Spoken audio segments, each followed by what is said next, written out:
Hello दोस्तों, कैसे हो आप लोग। आई होप सो आप सभी अच्छे होंगे, जबरदस्त होंगे और अपनी पढ़ाई को सुचारू रूप से कर रहे होंगे। तो पिछली वाली वीडियो के अंदर हमने जो पूर्वी पठार है, पूर्वी पठार का जो छोटे नागपुर के पठार का जो क्षेत्र है, ठीक है, छोटे नागपुर के पठार वाला जो क्षेत्र है वो हम पढ़ चुके थे। ठीक है, देखो पूर्वी पठार के अंदर कौन कौन से पठार आते हैं।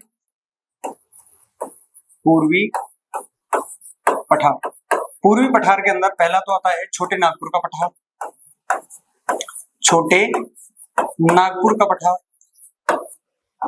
छोटे नागपुर का पठार। ठीक है, दूसरा आता है छत्तीसगढ़ बेसिन या महानदी बेसिन। कौन सा क्या आता है? Chhattisgarh basin, Chhattisgarh basin, basin या महानदी बेसिन, महानदी बेसिन।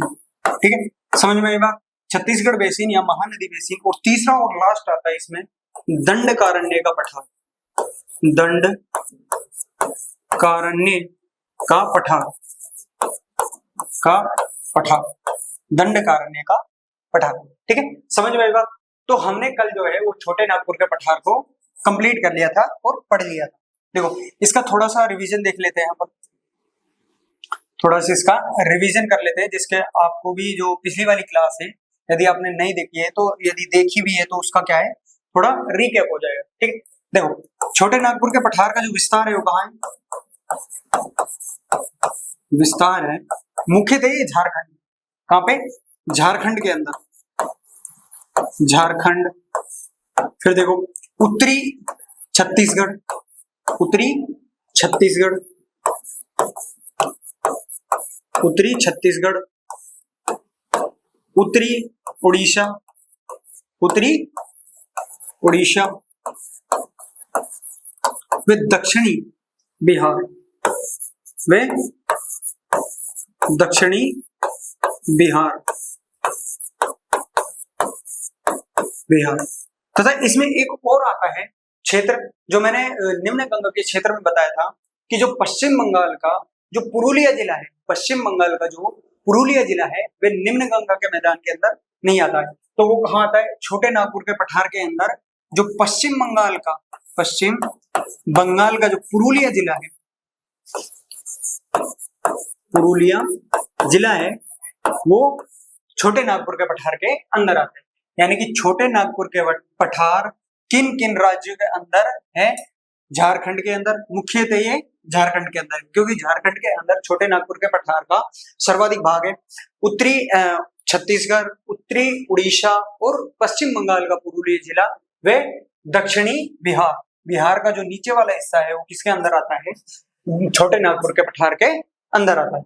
उसके बाद में इसमें अपन ने देखी थी नदी और चोटी, नदी व चोटी।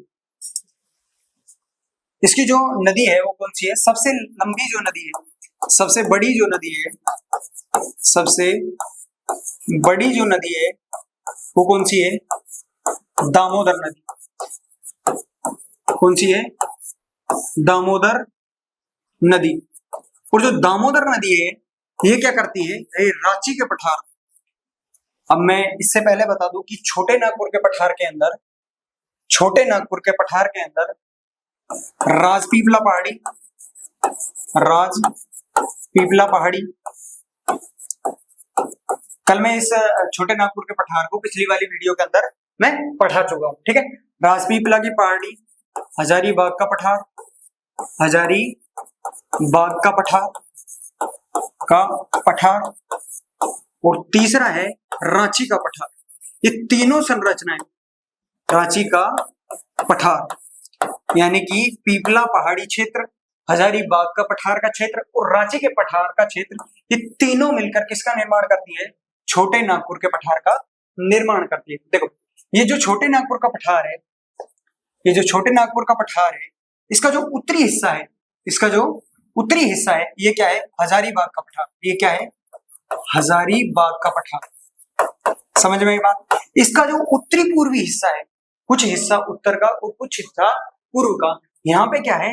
इसका राजपीपला, राजपीपला, राजपीपला राजपीपला पहाड़ी है, राजपीपला की क्या है, पहाड़ी है। और जो इसका दक्षिण वाला जो हिस्सा है, जो दक्षिण वाला हिस्सा है जो दंडकारण्य के पठार से जस्ट ऊपर है, ये क्या है, रांची का पठार। ये क्या है, रांची का पठार, यानी कि हजारीबाग का पठार, रांची का पठार और राजपीपला की पहाड़ी मिलकर किसका निर्माण करती है, छोटे नागपुर के पठार का निर्माण करती है। ठीक है, इसके बाद में जो इसकी सबसे लंबी जो नदी है, सबसे जो लंबी नदी है वो कौन सी है, दामोदर नदी है। सबसे लंबी नदी, सबसे बड़ी या लंबी नदी, सबसे बड़ी जो नदी है वो कौन सी है, दामोदर नदी, दामोदर नदी। और जो ये दामोदर नदी है ये क्या करती है, रांची के पठार को, रांची के पठार को हजारीबाग के पठार से अलग करती है। यानी कि ये वाला जो पठार है ये कौन सा है, रांची का पठार दक्षिण वाला हिस्सा, और ये वाला जो पठार है ये क्या है, हजारीबाग का पठार। तो रांची के पठार व हजारीबाग के पठार के बीच में से जो नदी गुजरती है वो कौन सी है, दामोदर नदी गुजरती है। और ये क्या करती है, रांची के पठार को हजारीबाग के पठार से अलग करती है। ठीक है, ये वाला पॉइंट समझ में आया। इसके बाद में जो छोटे नागपुर के पठार की दूसरी जो सबसे बड़ी नदी है वो कौन सी है, इसमें लिखना कि छोटे नागपुर के पठार की, छोटे नागपुर के पठार की दूसरी सबसे बड़ी, दूसरी सबसे बड़ी, दूसरी सबसे बड़ी नदी, बड़ी नदी, तो दूसरी जो सबसे बड़ी नदी है वो है स्वर्ण रेखा नदी। वो कौन सी है, स्वर्ण रेखा नदी, स्वर्ण रेखा नदी।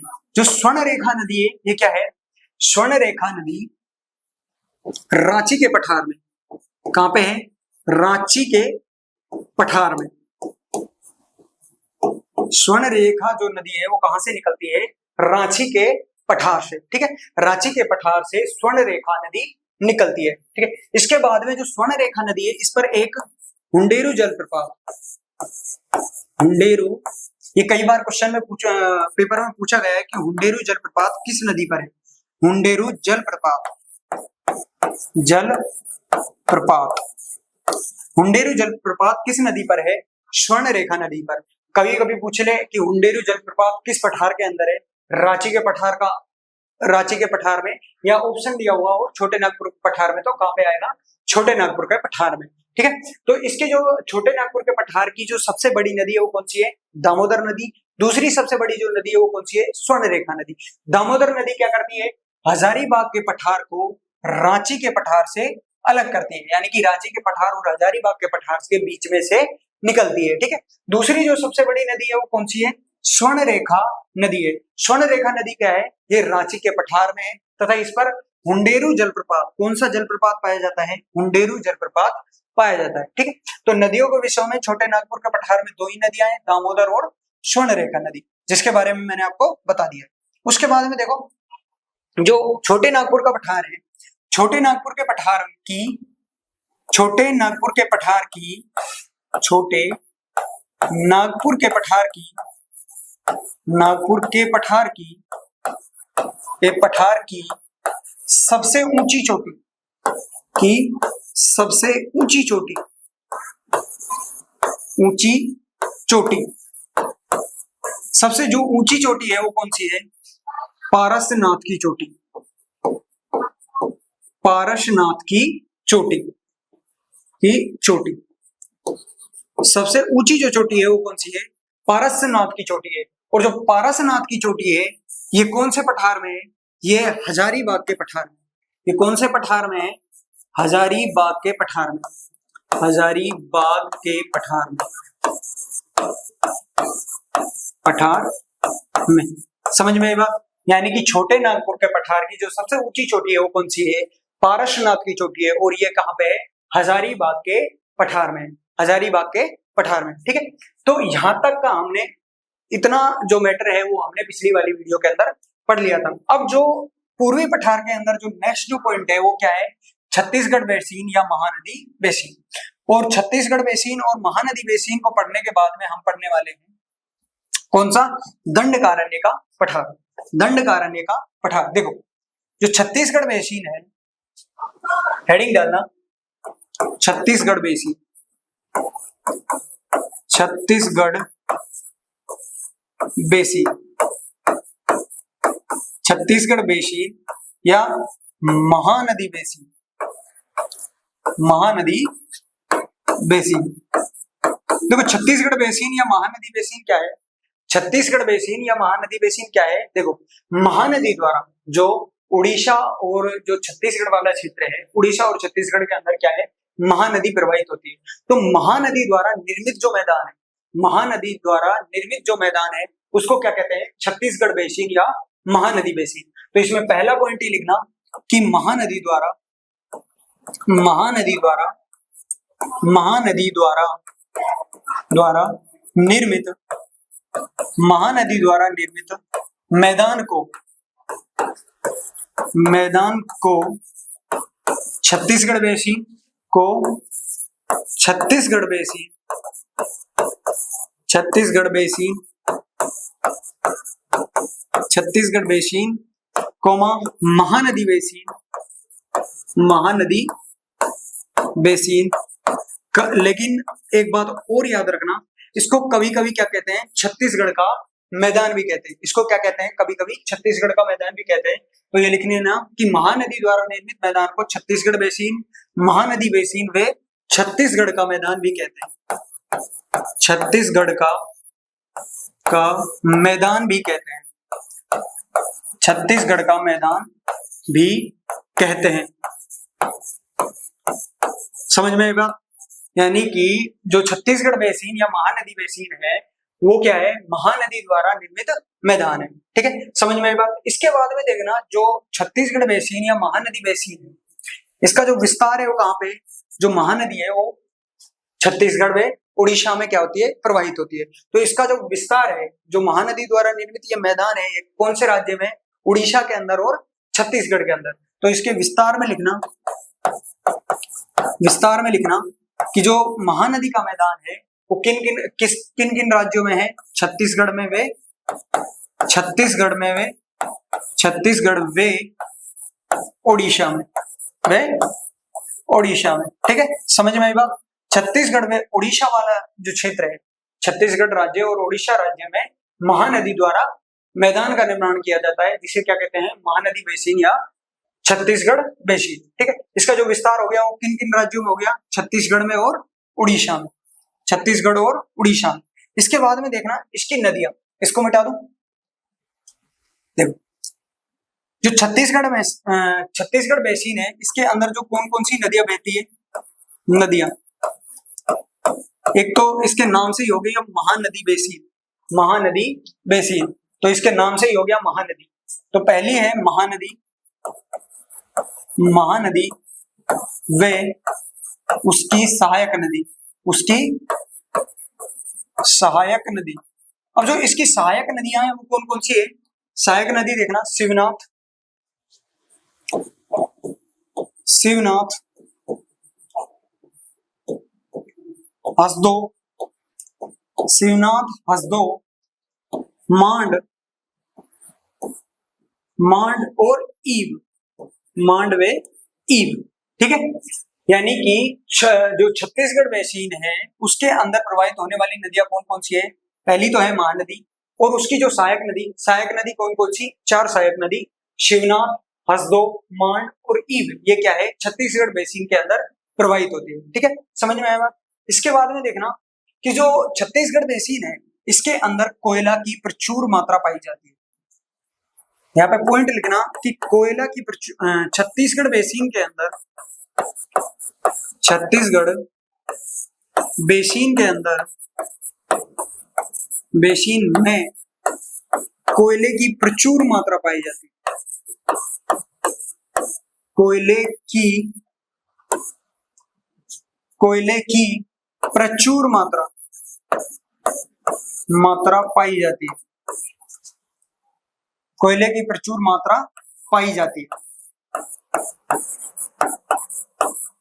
पूछ ले कि कौन से बेसिन के अंदर या कौन से पठार के अंदर कोयले की अधिकता पाई जाती है, तो वो क्या होगा, छत्तीसगढ़ बेसिन या पूर्वी पठार। ठीक है, समझ में आई बात? अपने को छत्तीसगढ़ बेसिन के अंदर इतने ही पॉइंट याद रखने। देखो कौन कौन से पॉइंट याद रखने, एक बार मैं इन सभी को लिखवा देता हूँ जल्दी जल्दी। पहला तो छत्तीसगढ़ बेसिन को ही महानदी का मैदान को ही क्या कहते हैं, महानदी के मैदान को, महानदी के मैदान को छत्तीसगढ़ का बेसिन या महानदी का बेसिन कहते हैं। ठीक है, पहला पॉइंट। दूसरा पॉइंट इसका विस्तार, इसका विस्तार, जो विस्तार है वो किन किन राज्यों में है, उड़ीसा व छत्तीसगढ़, उड़ीसा व छत्तीसगढ़, छत्तीसगढ़ और छत्तीसगढ़। उसके बाद में तीसरा जो पॉइंट याद रखना है, वो याद रखना है नदियां। वो क्या याद रखना है, नदियां। तो इसमें नदियां कौन कौन सी है, महानदी, महानदी प्लस में इसकी जो सहायक नदी, सहायक नदी कौन कौन सी, शिवनाथ, शिवनाथ, इस दो, शिवनाथ, इस दो, मांड वे ईव, वे ईव प्लस में इसमें किसकी अधिकता पाई जाती है, कोयले की अधिकता पाई जाती है, कोयले, कोयले की अधिकता।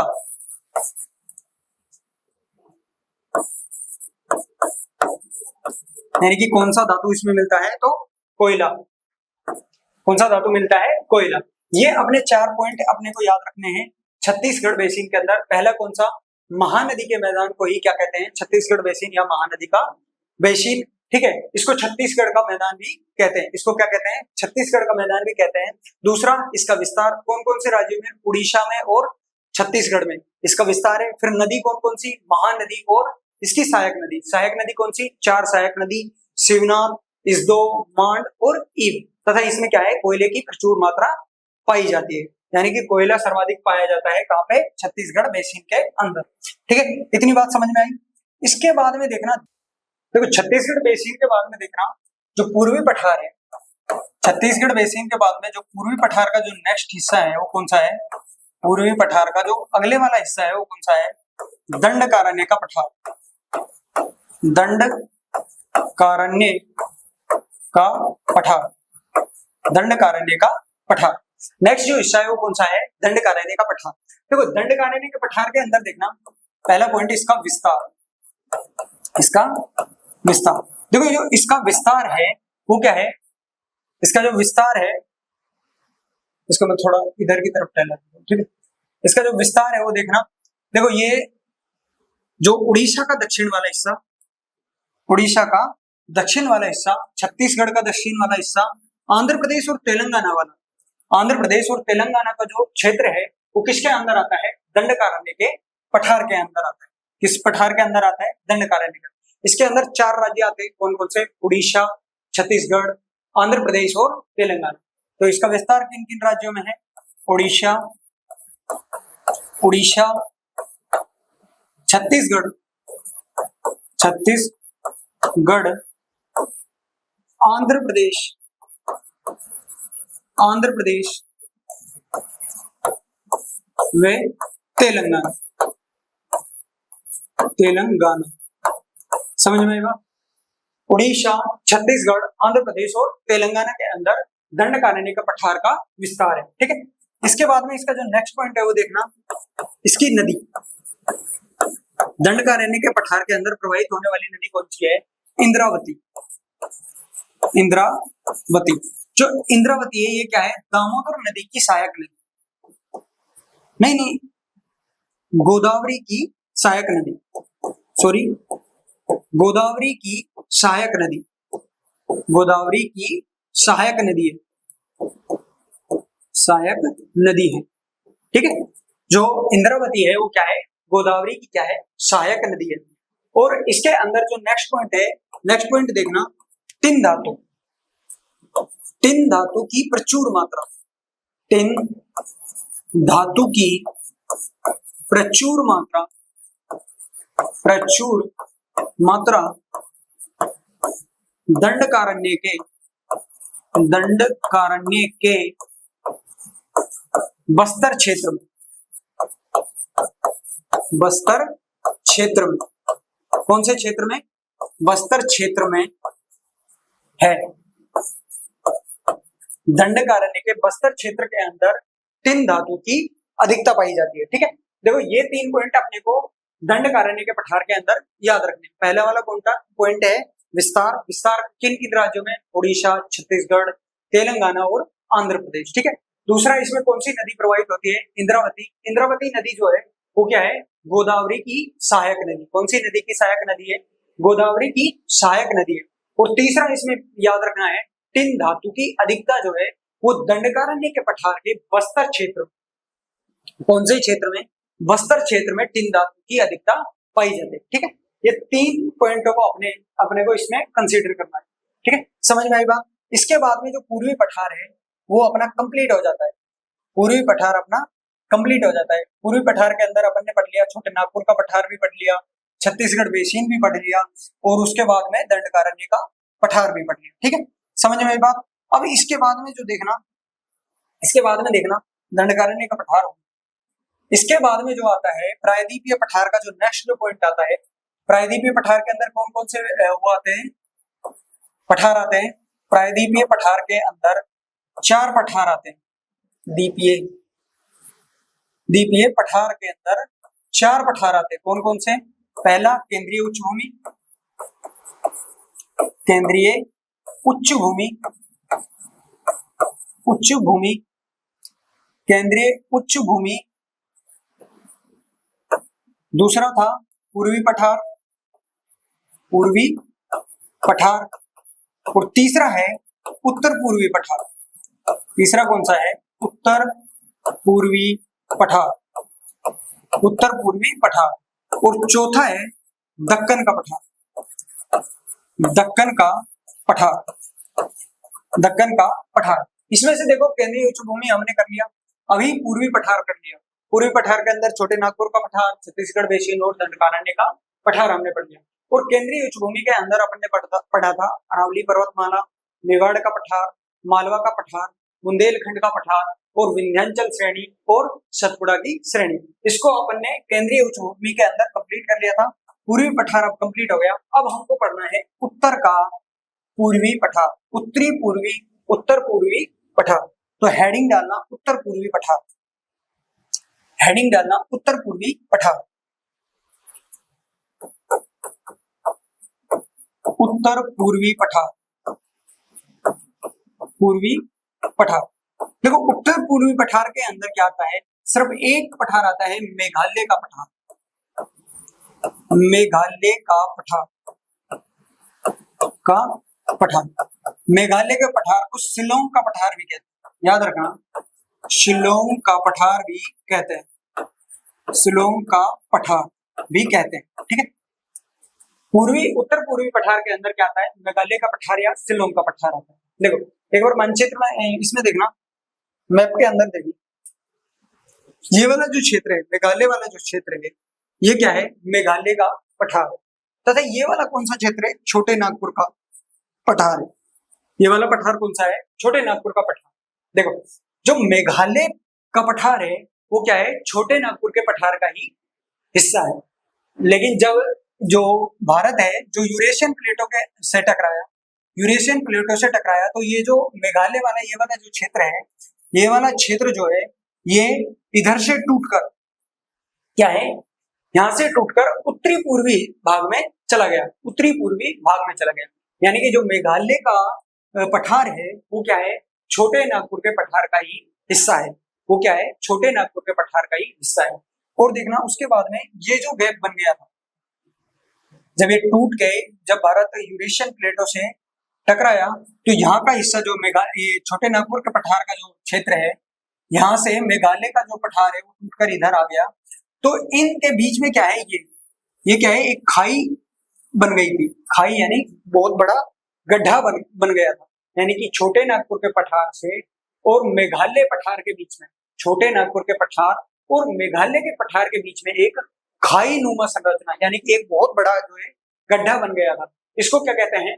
इसको पश्चिम बंगाल के अंदर मालदा गैप और मेघालय के अंदर राजमहल गारो गैप के नाम से जानते हैं। ठीक है, पहले ये गड्ढा था, लेकिन उसके बाद में जो गंगा नदी और ब्रह्मपुत्र नदी द्वारा, गंगा नदी में ब्रह्मपुत्र नदी द्वारा अपने साथ मिट्टी, पत्थर, कंकड़ लाकर इसको क्या कर दिया गया? भर दिया गया।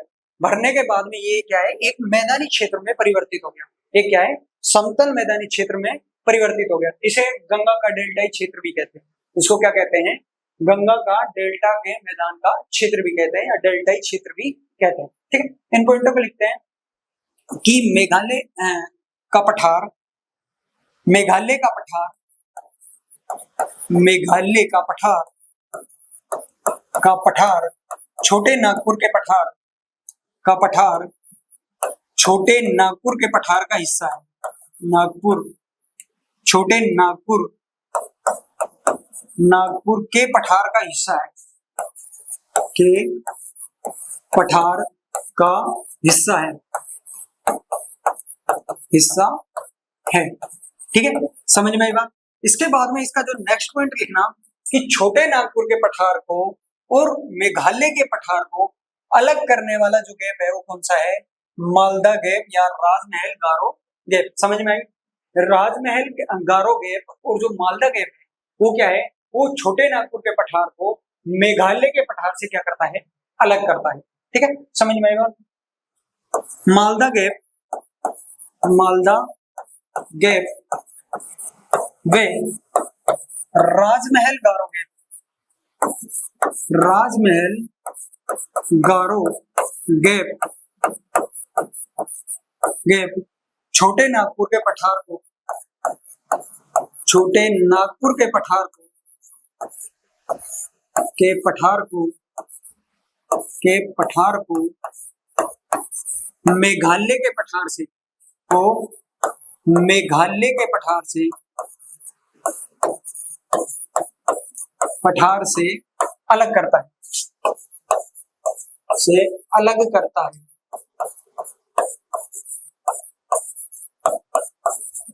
समझ में एक बात, जो मालदा गैप और जो गारो राजमहल गैप है, राजमहल गारो जो गैप है वो छोटे नागपुर के पठार को मेघालय के पठार से अलग करते हैं। देखो जो मालदा गैप है, मालदा गैप को क्या, इस गैप को क्या है, ये जो गैप था, ये जो खाई बनी हुई थी, ये वाला जो क्षेत्र है, डेल्टाई जो क्षेत्र है, ये वाला क्षेत्र, ये वाला जो क्षेत्र है, इस क्षेत्र को पश्चिम बंगाल के अंदर क्या कहते हैं, मालदा गैप।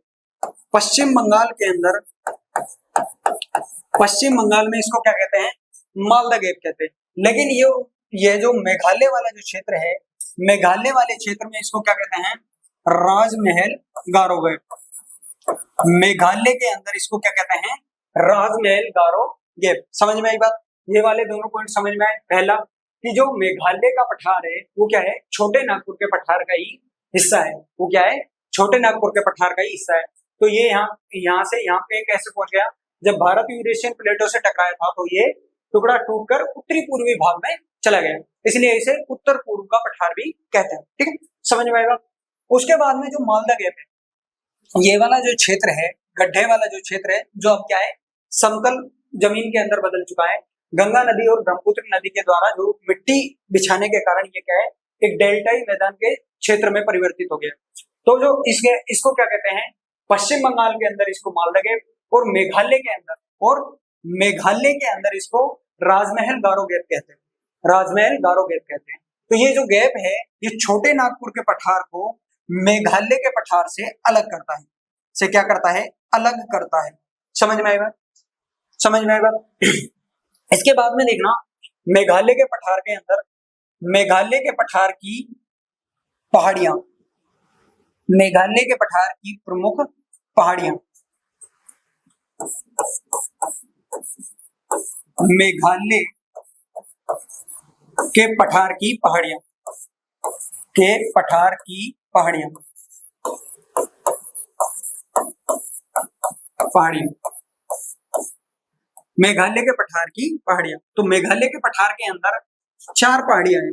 कौन कौन सी, पहली गारो, दूसरी खासी, तीसरी जैंतिया, जैंतिया वे मिकीर। ये क्या है, मेघालय के पठार के अंदर पाई जाने वाली पहाड़ियां हैं। ठीक है, तो इसमें एक बात याद रखना, जो खासी पहाड़ी है, खासी पहाड़ी के अंदर मासिन रामवे, मासिन राम वे चेरा पूंजी, वे चेरा पूंजी। खासी पहाड़ी के मासिन राम वे चेरा पूंजी में विश्व की सर्वाधिक वर्षा होती है।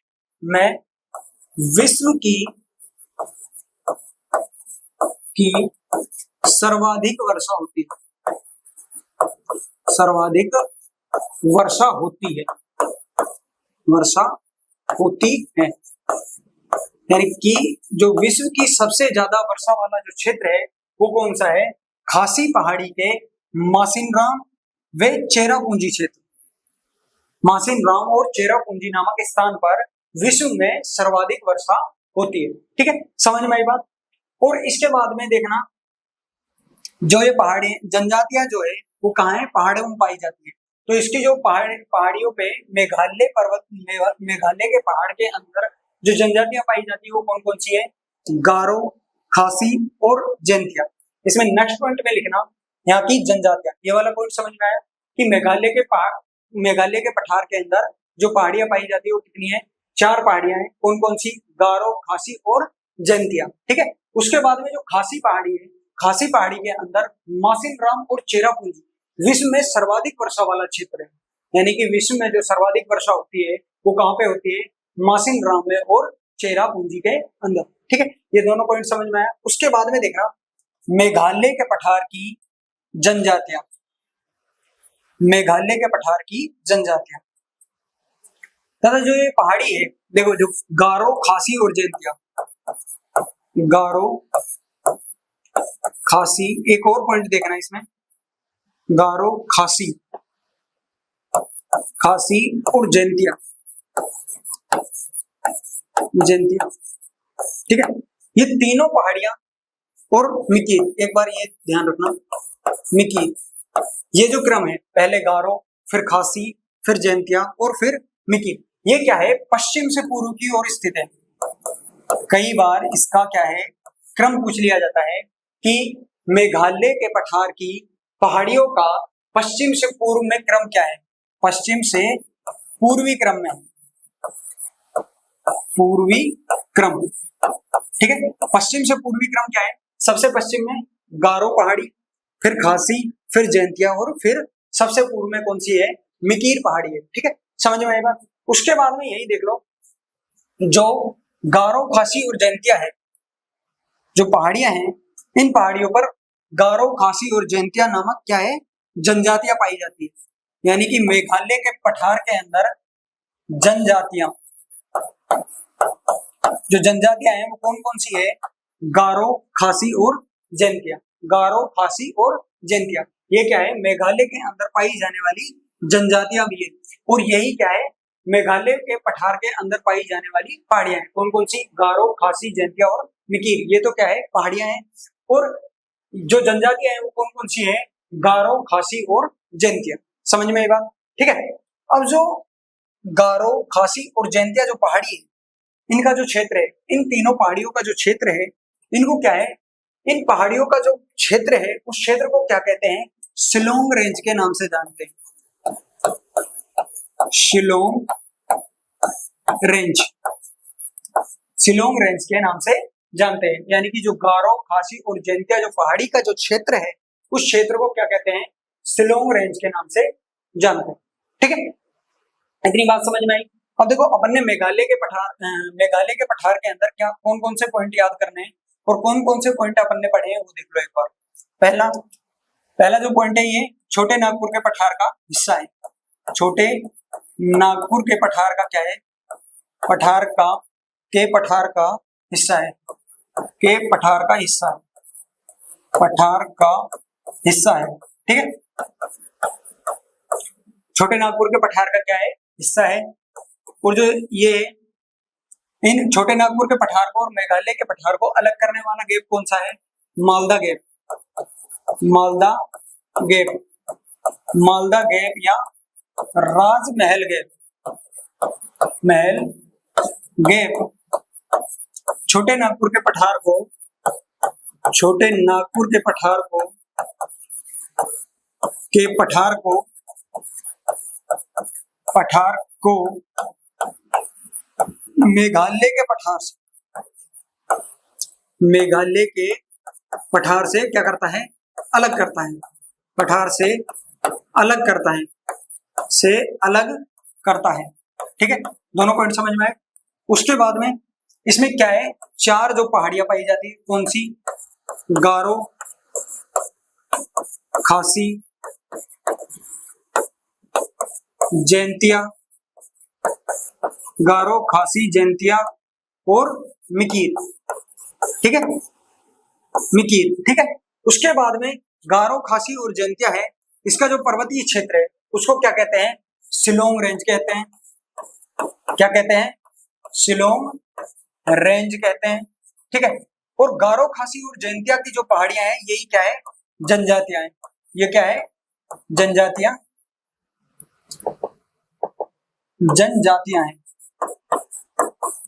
गारो, खासी और जैंतिया जो है वही क्या है, यहाँ पे जनजातियां पाई जाती है। ठीक है, समझ में आई बात। ये तीन पॉइंट समझ में आए, गारो, खासी और जैंतिया क्या है, जैंतिया और मिकिर क्या है, यहाँ की पहाड़ियां हैं। और गारो, खासी और जैंतिया जो पहाड़ियों वाला जो क्षेत्र है इसको क्या कहते हैं, शिलोंग रेंज भी कहते हैं। और गारो, खासी और जैंतिया जनजाति यहाँ पे पाई जाती है। उसके बाद में एक और पॉइंट था कि जो खासी पहाड़ी में मासिन राम और मासिन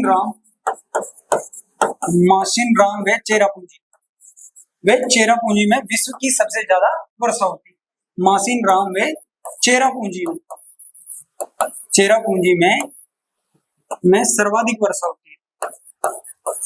विश्व की क्या है, सर्वाधिक वर्षा वाला जो क्षेत्र है वो कौन कौन सा है, मासिन राम व चेरापूंजी, सर्वाधिक वर्षा होती है।